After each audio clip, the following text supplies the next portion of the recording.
L'année 2024 restera comme celle du changement pour Kylian Mbappé, qui est passé par à peu près toutes les émotions.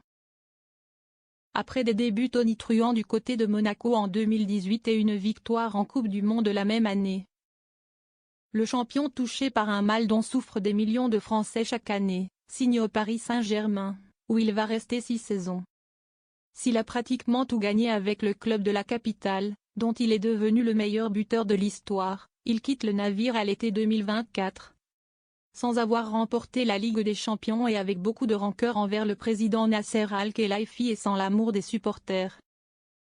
Direction le Real Madrid, considéré unanimement comme le plus grand club de la planète et qui veut en faire sa nouvelle star. Problème, le club espagnol possède déjà de nombreux joueurs de qualité et le capitaine des Bleus a du mal à retrouver son niveau de jeu. Résultat, des mois très compliqués pour l'attaquant de 26 ans, aperçu en discothèque en Suède pendant le match Israël-France et dont le nom est apparu dans une affaire juridique.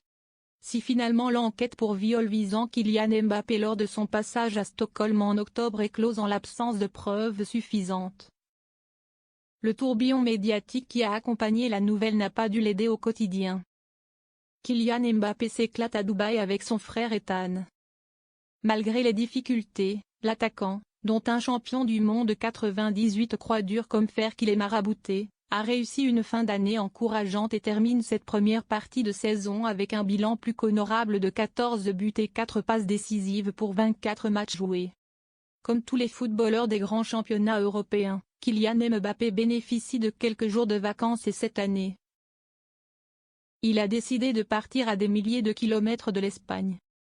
Direction la ville de Dubaï, réputée pour accueillir de nombreux influenceurs et célébrités tout au long de l'année. Je profite du soleil à Dubaï, écrit-il sur sa publication mise en ligne ce dimanche 29 décembre.